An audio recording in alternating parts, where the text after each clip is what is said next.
Let's wax about Funkadelic's Maggot brain.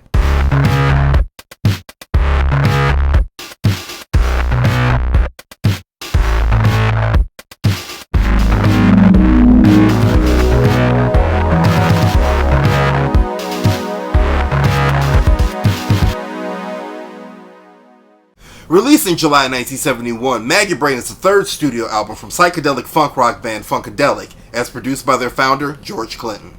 Having released 2 albums the year before, Funkadelic was on the cutting edge of psychedelic funk and soul rock. Seeing the tides of change happen with the psychedelic movement, Sly Stone and the heavier rock acts at the time, founder and frontman George Clinton decided that the slightly older members of his former doo-wop singing group, the Parliaments, and the younger ensemble of musicians known as Funkadelic, a name given to them by young bassist Billy Bass Nelson, would have to act and be so radical on the psychedelic and performance aspect that they seemed quote-unquote on time, when in fact they were slightly late to the party. But they made up for time with those 2 releases in 1970, while the self-titled debut was a conglomeration of band energy and session men rounding off the new sound. The second, Free Your Mind and Your Ass Will Follow, was a psychedelic freak out. Reportedly recorded all in one day, Free Your Mind was allegedly recorded with the entire ensemble completely tripping on acid.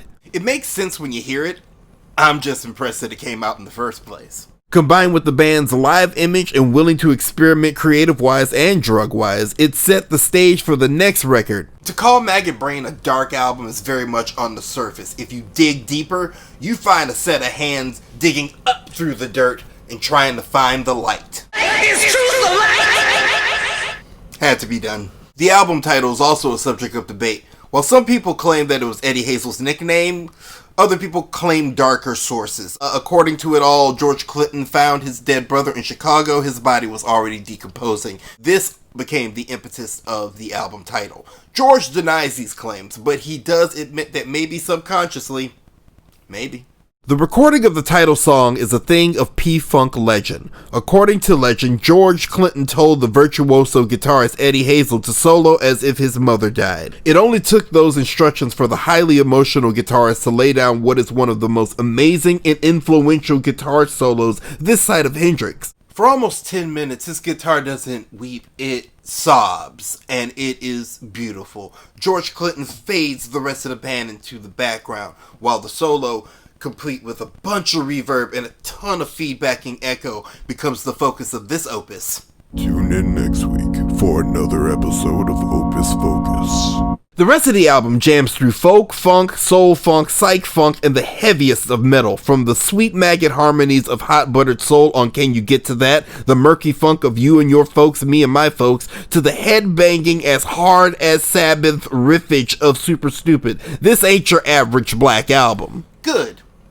And the album's final track, Wars of Armageddon, is a frenetic band jam, complete with total spoken word, yelling, rando speak, and more sound effects than you can shake a stick at. Armageddon never sounded so fun.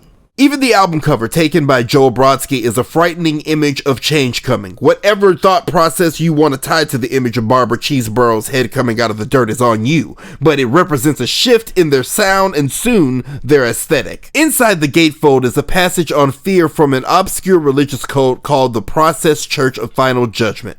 Considered satanic by some and lambasted in the media at the time due to esoteric ties to Charles Manson, Clinton wasn't a follower of such, but apparently found meaning in some of their texts. This move, along with Clinton's then already scary stage appearance, made Funkadelic one of the most subversive and seemingly evil bands out there. Image is everything. Funkadelic's Maggot Brain is a bookend to the psychedelic era and the last album recorded by the original lineup. Although it's a bookend, it is a gateway into the next level. They would acquire the talents of Bootsy Collins and Phelps Collins, and in 4 years they would move from the dirt to the cosmos.